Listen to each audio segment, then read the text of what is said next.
ਅਸੀਂ ਇਸ ਸਮੇਂ ਚੰਡੀਗੜ੍ਹ ਦੇ ਨਾਲ ਲੱਗਦੇ ਪਿੰਡ ਦੜੂਆ 'ਚ ਖੋਲ੍ਹੇ ਆ। ਇੱਥੇ ਡਰਾਈਵ ਚਲਾਈ ਜਾਣੀ ਸੀਗੀ। ਤੁਸੀਂ ਜਿੰਨੇ ਮਕਾਨ ਇਸ ਸੜਕ ਤੇ ਦੇਖ ਰਹੇ ਹੋ ਇਹ ਸਾਰੇ ਇਨਲੀਗਲ ਹੈਗੇ ਆ।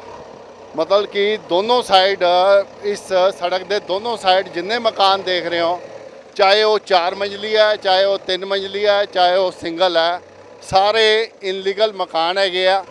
जिथे ये ड्राइव चलाई जानी सी, अज बहुत वड्डी भारी ड्राइव चलाई जानी सी। इस ड्राइव लिए बहुत मतलब वड्डी संख्या च पुलिस वाल इत्थे तैनात किया गया सीगा। ਇੱਥੇ कम से कम ਅੱਜ 500 ਦੇ ਕਰੀਬ ਪੁਲਿਸ ਕਰਮਚਾਰੀ ਇੱਥੇ ਤੈਨਾਤ ਸੀਗੇ। ਐਡਮਿਨਿਸਟ੍ਰੇਸ਼ਨ ਦੇ ਜਿਹੜੇ ਅਫਸਰ ਹੈ ਉਹ ਵੀ ਇੱਥੇ ਆਏ ਸੀਗੇ। ਜਿੰਨੇ ਮਕਾਨ ਤੁਸੀਂ ਦੇਖ ਰਹੇ ਹੋ ਇਹ ਸਾਰੇ ਮਕਾਨ ਇੱਕ ਦਿਨ 'ਚ ਨਹੀਂ ਬਣੇ। ਇਹ ਸਾਰੇ ਮਕਾਨ ਪਿਛਲੇ ਕਈ ਸਾਲਾਂ 'ਚ ਖੜੇ ਹੁੰਦੇ ਗਏ ਔਰ ਕਿਸੇ ਨੇ ਇਸ ਤਰਫ ਧਿਆਨ ਨਹੀਂ ਦਿੱਤਾ ਵੀ ਇਹ ਸਰਕਾਰੀ ਜ਼ਮੀਨ ਤੇ ਜਾਂ ਜਿਹੜੀ ਖੇਤੀ ਦੀ ਜ਼ਮੀਨ ਹੈ ਉਸ ਦੇ ਉੱਤੇ ਇਹ ਕਿਸ ਤਰ੍ਹਾਂ ਮਕਾਨ ਬਣਦੇ ਚਲੇ ਗਏ।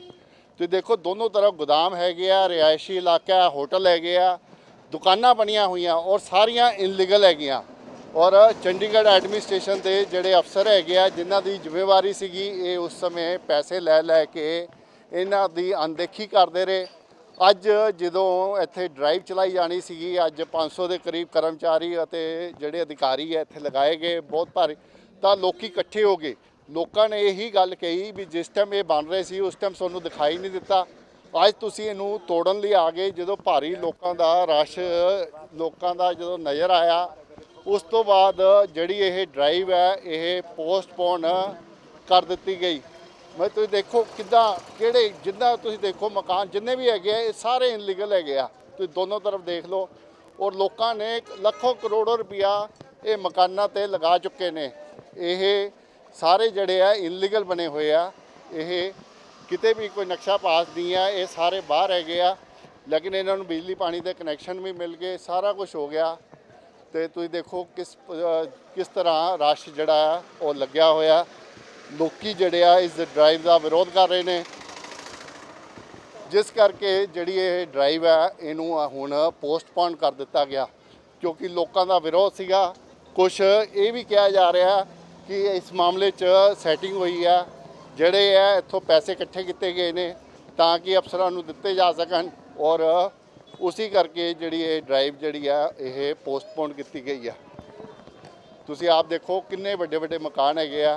ये कोई अज इक्को दिन च नहीं बने, पिछले कई सालों तो ये बनते पे ने और लोकी इत्थे रह रहे ने। इन्हां च दुकानां भी चल रही हैं, होटल भी चल रहे हैं, गोदाम भी चल रहे हैं और तुसीं देखो लोकी इसका विरोध कर रहे हैं इस ड्राइव का, जिस करके जिहड़ी ये ड्राइव जिहड़ी है ये पोस्टपोन कर दी गई है। हुण सारे मुलाजम जिहड़े आ अफसर जिहड़े आ वापस जा रहे हैं और लोगों के चेहरे च खुशी हैगी है भी उन्हां दे मकान जिहड़े आ टुटण तो बच गए ने। और हालांकि अफसर जिहड़े आ वो ये कह रहे हैं भी असीं इन्हां नूं 10 दिन का टाइम दिता है भी 10 दिनों च ये अपने मकान आप तोड़ लैन, पर यही जी कोई गल नज़र नहीं आ रही। तो देखो जिथे तक मेरा कैमरामैन थोनू तस्वीरां दिखा रहा है ये सारे इनलीगल ने। तो देखो भी ये इनलीगल जड़े मकान है एक दिन च बन सकते हैं। ये इदां लगता है जिद्दां इत्थे पूरी कलोनी जिहड़ी है वो बसाई गई है धीरे धीरे पिछले कई सालों च। ये जिहड़ी कलोनी है इत्थे बसाई गई तो इत्थे जिहड़ी है कलोनी च लोकी जिहड़े आ रह रहे हैं। आप इन्हां नाल गलबात करते हैं, पुछते हैं भी ये किदों तो इत्थे रह रहे ने। आप यहीं रहते हो? आप यहीं रहते हो? कब से रह रहे हो? ये हो गए बचपन से। कितने साल हो गए? बाय बर्थ 1993 से रहता हूँ। 93 से रह रहे हो। आप देखो मतलब 93 तो रह रहे ने, किद्दां मतलब कि अफसरां ने इस तरफ ध्यान नहीं दिता तो ये जिहड़ी कलोनी है ये बस गई। हुण अफसरां नूं याद आया भी जिहड़ी ये कलोनी है ये सारी इनलीगल है और ये इनलीगल बसी हुई है। हुण इहनूं तोड़न दी जिहड़ी है वो ड्राइव चलाना चाहते हैं, पर क्योंकि हुण लोकी इत्थे बस गए ने वो इस ड्राइव का विरोध कर रहे हैं। वो कहते भी इस तरह की जिहड़ी ड्राइव है वो नहीं चलाई जानी चाहिए क्योंकि उन्हां दे खून पसीने की जिहड़ी है कमाई इत्थे लगी हुई है और ਇसी ਕਰਕੇ ਜਿਹੜੀ ਇਹ ਡਰਾਈਵ ਜਿਹੜੀ ਆ ਉਹ ਕੈਂਸਲ ਕਰ ਦਿੱਤੀ ਆ ਔਰ ਲੋਕੀ ਜਿਹੜੇ ਆ ਜਾਂ ਲੋਕੀ ਆਪਣੇ ਘਰਾਂ ਨੂੰ ਜਾ ਰਹੇ ਆ ਔਰ ਪੁਲਿਸ ਵਾਲੇ ਜਿਹੜੇ ਮੁਲਾਜ਼ਮ ਹੈ ਜਾਂ ਐਡਮਿਨਿਸਟ੍ਰੇਸ਼ਨ ਦੇ ਜਿਹੜੇ ਮੁਲਾਜ਼ਮ ਹੈ ਉਹ ਵਾਪਸ ਜਾ ਰਹੇ ਨੇ। ਤੇ ਇਹ ਕਿਹਾ ਜਾ ਰਿਹਾ ਵੀ ਜਿਹੜੀ ਇਹ ਡਰਾਈਵ ਆ ਹੁਣ 10 ਦਿਨ ਬਾਅਦ, ਅਗਰ 10 ਦਿਨ ਦਾ ਇਹਨਾਂ ਨੂੰ ਟਾਈਮ ਦਿੱਤਾ ਗਿਆ ਵੀ 10 ਦਿਨਾਂ 'ਚ ਇਹ ਮਕਾਨ ਟੁੱਟਣ, ਤੁਹਾਨੂੰ ਲੱਗਦਾ ਵੀ ਇਹ 10 ਦਿਨਾਂ 'ਚ ਇਹ ਮਕਾਨ ਟੁੱਟ ਸਕਦੇ ਨੇ? ਇਹ ਗੈਸ ਏਜੰਸੀ ਆ ਔਰ ਇਨਲੀਗਲ ਗੋਦਾਮ 'ਚ ਗੈਸ ਏਜੰਸੀ ਆ। ਤੁਸੀਂ ਇਹ ਦੇਖ ਲਓ, ਇਸ ਤਰ੍ਹਾਂ ਇੱਦਾਂ ਵੱਡੇ ਵੱਡੇ ਜਿਹੜੇ ਆ ਉਹ ਬਿਲਡਿੰਗਾਂ ਇੱਥੇ ਖੜੀਆਂ ਹੋ ਗਈਆਂ ਔਰ ਐਡਮਿਨਿਸਟ੍ਰੇਸ਼ਨ ਦਾ ਕਹਿਣਾ ਵੀ ਇਹ ਸਾਰੀਆਂ ਇਨਲੀਗਲ ਹੈ, ਸਾਰੀਆਂ ਇਨਲੀਗਲ। ਇਹ ਇੱਕੋ ਰਾਤ ਨਹੀਂ ਬਣੀਆਂ, ਇਹ ਪਿਛਲੇ ਕਈ ਸਾਲਾਂ 'ਚ ਇੱਥੇ ਬਣੀਆਂ, ਪਰ ਹੁਣ ਐਡਮਿਨਿਸਟ੍ਰੇਸ਼ਨ ਨੂੰ ਯਾਦ ਆ ਗਿਆ ਵੀ ਇਹ ਸਾਰੀਆਂ ਇਨਲੀਗਲ ਆ ਔਰ ਇਹਨਾਂ ਨੂੰ ਤੋੜਿਆ ਜਾਵੇ। ਪਰ ਅਸਲੀਅਤ ਇਹ ਹੈ ਵੀ 10 ਦਿਨ 'ਚ ਸ਼ਾਇਦ ਮੈਨੂੰ ਨਹੀਂ ਲੱਗਦਾ ਵੀ ਕੋਈ ਅਜਿਹਾ ਚਮਤਕਾਰ ਹੋਏਗਾ ਕਿ ਇਹ ਲੋਕੀ ਆਪ ਤੋੜਨਗੇ। ਮਜਬੂਰਨ ਹੋ ਸਕਦਾ ਐਡਮਿਨਿਸਟ੍ਰੇਸ਼ਨ ਨੂੰ ਜਾਂ ਤਾਂ ਇਹਨਾਂ ਨੂੰ ਲੀਗਲਾਈਜ਼ ਕਰਨਾ ਪਏ ਜਾਂ ਫਿਰ ਇਹਨਾਂ ਨੂੰ ਤੋੜਨ ਦੀ ਜਿਹੜੀ ਕਾਰਵਾਈ ਆ ਉਹਨੂੰ ਅਮਲ 'ਚ ਲਿਆਉਣਾ ਪਏ। ਪਰ ਇਹ ਸਾਰੀਆਂ ਭਵਿੱਖ ਦੀਆਂ ਗੱਲਾਂ, ਭਵਿੱਖ 'ਚ ਕੀ ਹੁੰਦਾ ਇਹ ਕਿਹਾ ਨਹੀਂ ਜਾ ਸਕਦਾ।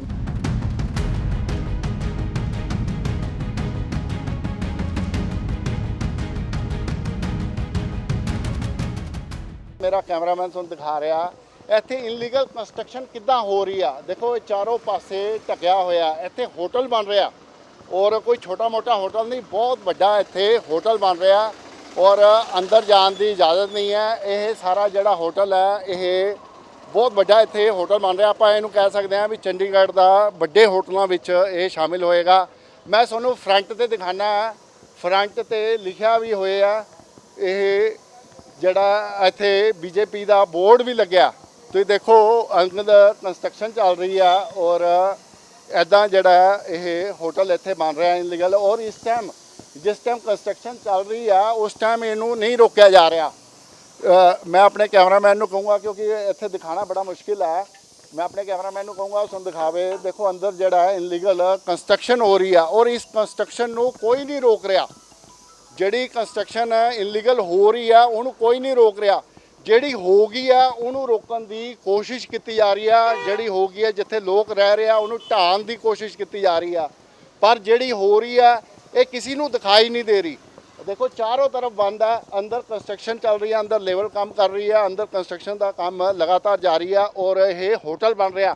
ਮੈਂ ਤੁਹਾਨੂੰ ਦਿਖਾਵਾਂ ਇਹ ਹੋਟਲ ਕਿੱਥੇ ਬਣ ਰਿਹਾ। ਇਹ ਮੇਨ ਰੋਡ ਹੈ, ਤੁਸੀਂ ਦੇਖੋ ਇਹ ਰੇਲਵੇ ਸਟੇਸ਼ਨ ਦੇ ਸਾਹਮਣੇ ਬਿਲਕੁਲ ਮੇਨ ਰੋਡ ਹੈ ਔਰ ਵੱਡੀ ਰੋਡ ਹੈ। ਵੱਡੀ ਰੋਡ ਦੇ ਉੱਤੇ ਇਨਲੀਗਲ ਕੰਸਟਰਕਸ਼ਨ ਹੋ ਰਹੀ ਹੈ, ਦੋਨੋਂ ਪਾਸੇ ਚੱਲਦੀ ਰੋਡ ਹੈ ਔਰ ਮਤਲਬ ਕਿ ਸਿਰਫ 50 ਗਜ ਦੀ ਦੂਰੀ ਤੇ ਇਹ ਜਿਹੜਾ ਹੋਟਲ ਹੈ ਇਹ ਬਣ ਰਿਹਾ, ਪਰ ਕੋਈ ਵੀ ਬੰਦਾ ਇਹਨੂੰ ਰੋਕਣ ਦੀ ਕੋਸ਼ਿਸ਼ ਨਹੀਂ ਕਰ ਰਿਹਾ। ਚੰਡੀਗੜ੍ਹ ਐਡਮਿਨਿਸਟ੍ਰੇਸ਼ਨ ਦੇ ਅਧਿਕਾਰੀਆਂ ਨੂੰ ਇਹ ਹੁਣ ਬਣਦਾ ਹੋਇਆ ਹੋਟਲ ਨਜ਼ਰ ਨਹੀਂ ਆ ਰਿਹਾ, ਪਰ ਜਦੋਂ ਇਹ ਬਣ ਕੇ ਖੜਾ ਹੋ ਜਾਏਗਾ ਫਿਰ ਚੰਡੀਗੜ੍ਹ ਐਡਮਿਨਿਸਟ੍ਰੇਸ਼ਨ ਦੇ ਅਧਿਕਾਰੀਆਂ ਨੂੰ ਇਹ ਨਜ਼ਰ ਆਉਣ ਲੱਗ ਜਾਏਗਾ।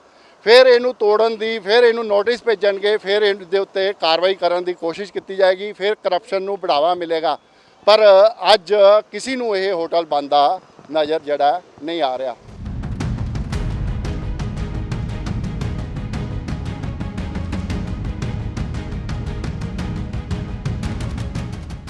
ਦੁਬਈ ਜੀ ਅੱਜ ਐਡਮਿਨਿਸਟ੍ਰੇਸ਼ਨ ਡਰਾਈਵ ਚਲਾ ਰਿਹਾ ਸੀਗਾ, ਤੁਹਾਡੇ ਕਹਿਣ ਤੋਂ ਰੋਕ ਦਿੱਤੀ ਗਈ। ਇਹ ਇਨਲੀਗਲ ਮਕਾਨ ਹੈਗਾ, ਤੁਹਾਨੂੰ ਨਹੀਂ ਲੱਗਦਾ ਐਡਮਿਨਿਸਟ੍ਰੇਸ਼ਨ ਦੀ ਡਰਾਈਵ ਠੀਕ ਹੈਗੀ ਹੈ? नहीं, ठीक नहीं है, इसलिए कि जब ये इनलीगल मकान बन रहे थे तभी उनको रोकना चाहिए था। अब गरीब आदमियों ने जब अपने पैसे लगा दिए, सारी जीवन की कमाई लगा दी, तो आज वो इसको डिमोलिश करने के लिए आए थे। तो मैं बिल्कुल इसको उचित नहीं समझता हूँ और मेरे कहने से नहीं, मैंने अपने सीनियर लीडरों से बात की थी, अपने सांसद से बात की थी, उन लोगों के कहने पर ये ड्राइव रुकी है। तो मैं उनका भी धन्यवाद देना चाहूँगा, सांसद किरण खेर जी का। और इसके साथ ही और है यहाँ और भी तो बहुत से इनलीगल अभी भी बन रहे हैं, कौन सा रुके? मैं बार-बार आपने ड्राइव तो आपने ये जो पुराने थे उनकी तो चलो आपने रुकवा दिया, नए कौन सा आपने रुकवा दिया? मतलब कि नए सर मुझे दड़वा में आए आज 11 महीने हो गए और लगातार डीसी साहब को मैं कंप्लेंट कर रहा हूँ कि नई कंस्ट्रक्शंस रोक दो। एसडीएम साहब को कह रहा हूँ, मेरे पास व्हाट्सएप पे और ईमेल पे सारी चीज़ें हैं, नहीं रुक रही है। नहीं उसमें क्या अफसरों की मिली भगत है? मुझे तो मैं कह नहीं सकता, पर मिली भगत नहीं होती तो उनको रोकना चाहिए। आज भी मैंने एसडीएम साहब से, मैंने सरपंच साहब ने, राणा जी ने, सबने ये रिक्वेस्ट किया। हमारे भाई हैं बड़े हरभजन सिंह मारू जी जो जिला परिषद के चेयरमैन रहे हैं, सबने रिक्वेस्ट किया है कि जो नई कंस्ट्रक्शन है वो ना होने दो। वो कम से कम वो तो रुके, वो तो रुक ही नहीं रही है, नई तो चल रही है, पुरानी को तोड़ना चाहते हैं आप, पुरानी को भी नहीं तोड़ना दे रहे। एक तरह से ये इनलीगल कंस्ट्रक्शन तो बढ़ती चली जा रही है। सर बताइए कहाँ से जायज़ है? जो 2002 में बना लिया जिसने, उसको आप तोड़ने आए, और जो आज बना रहा है उसको आप रोकते नहीं हैं, तो आप बताइए कहाँ तक जाए? आपको लगता नहीं है भी जो नए बन रहे हैं उनके खिलाफ जो है आपको धरना प्रदर्शन करना चाहिए, आपको हाँ एडमिनिस्ट्रेशन को जगाना चाहिए, ऊपर आवाज़ पहुंचानी चाहिए? आपने पुराने वालों को तो रोक दिया, एमपी तक आपने अपनी आवाज़ पहुंचा कर, नए के लिए भी तो आपको पहुंचानी चाहिए आवाज़। सर मैं पहले बता चुका हूँ कि 11 महीना होगा लगातार डीसी साहब के और हम अधिकारियों के संपर्क में है कि नई जो कंस्ट्रक्शन है उसको रोक दीजिए। मैं बिल्कुल उसके विरोध में। कितनी की नहीं है? आपको तो काफ़ी टाइम हो गया यहाँ पे, कितनी की नई कंस्ट्रक्शन यहाँ हो रही है? नहीं, जो बन गए हम उसको अब नई नहीं मानते, जो नया बना रहे हैं, जो न्यू रख रहे हैं उसी को तोड़ दो आप। और जब बन जाता है, पूरी बिल्डिंग आप बनने देते हैं, उसके बाद फिर आप कहते हैं कि हमने इसको तोड़ना है, तो फिर हमें तो खड़ा होना पड़ेगा। हम राजनीतिक और सार्वजनिक। कितने के मकान इनलीगल है जो पुरानी कंस्ट्रक्शन है, कितने के होंगे? मैं तो किसी को इनलीगल नहीं बोलूँगा, सबने अपने मेहनत की कमाई लगाकर और अपने ज़मीन खरीद के बनाई है। हाँ, अगर वो थी तो उनको रोकना चाहिए था, पहले रोकना चाहिए था। नहीं, एक व्यवस्था भी तो है, कोई कानून भी तो है कि कानून की कोई बात नहीं है। कानून बनाना एडमिनिस्ट्रेशन ने, दुबे जी ने नहीं बनाना, मारू जी ने नहीं बनाना, आप ने नहीं बनाना, एडमिनिस्ट्रेशन ने कानून बनाना। जब नहीं, उसी कानून के तहत ही आ जाए थे। नहीं जी नहीं, उसी कानून की बात कर रहा हूँ मैं। उसी कानून के तहत आ जाए थे। एक मिनट, अपनी जमीन मोल लेके अगले ने बनाए हुए हैं, और पानी बिजली के कनेक्शन है, सीवरेज के कनेक्शन है, एक बात जी। दूसरी बात, जिस दिन न्यू पर आए हैं उस दिन इनके पटवारी गली गली घूम रहे हैं, इनके पटवारी गली गली घूम रहे हैं। एक क्यों नहीं रोकते जी? दुबे जी क्यों जाओगे रोकण, मारू जी क्यों जाओगे रोकण, क्यों जाओगे रोकण? एडमिनिस्ट्रेशन की जिम्मेवारी है कि भी पेरीफेरी एक्ट के बगैर मकान बन रहे हैं ना, वो एडमिनिस्ट्रेशन के पटवारी बन रहे हैं ना, वो पुलिस लिया में जाके, पुलिस लिया के अगले न्यू पट्टा आके क्यों रोकूगा? कोई बिल्कुल नहीं रोकूगा। पटवारी क्यों नहीं रोकदा? ਇਹ ਸਾਨੂੰ ਨਹੀਂ ਪਤਾ ਯਾਰ। ਨਹੀਂ, ਕਿਉਂ ਨਹੀਂ ਰੋਕਦਾ? ਕਿਉਂ ਨਹੀਂ? ਤੁਸੀਂ ਇੱਥੇ ਦੇ ਰਹਿਣ ਵਾਲੇ ਹੋ, ਤੁਸੀਂ ਗੱਲ ਬੋਲਦੇ ਵੀ ਨਹੀਂ ਹੋ, ਗੱਲ ਰੋਕਣ ਨੂੰ ਤਿਆਰ ਹੋ। ਸਾਹਿਬ ਨੂੰ ਪੁੱਛੋ ਜਾ ਕੇ ਵੀ ਕਿਉਂ ਨਹੀਂ ਰੋਕਦਾ? ਡੀਸੀ ਸਾਹਿਬ ਦੇ ਨੁਮਾਇੰਦੇ ਆ ਅਸੀਂ, ਸਾਡੇ ਨੁਮਾਇੰਦੇ ਨਹੀਂ ਹੋ। ਉਹ ਡੀਸੀ ਸਾਹਿਬ ਤੁਹਾਨੂੰ ਪਤਾ ਹੈ ਨਾ ਕਿਉਂ ਨਹੀਂ ਰੋਕਦੇ? ਸਾਨੂੰ ਨਹੀਂ ਪਤਾ ਜੀ, ਅਸੀਂ ਨਹੀਂ ਕਹਿ ਸਕਦੇ ਇਸ ਬਾਤ ਬਾਰੇ ਕਿਉਂ ਰੋਕਦੇ ਆ। ਇਹ ਡੀਸੀ ਸਾਹਿਬ ਦੇ ਕੁਐਸਚਨ ਕਰੋ, ਜਿਹੜਾ ਸਾਡਾ ਕੁਐਸਚਨ ਉਹ ਸਾਨੂੰ ਪੁੱਛੋ।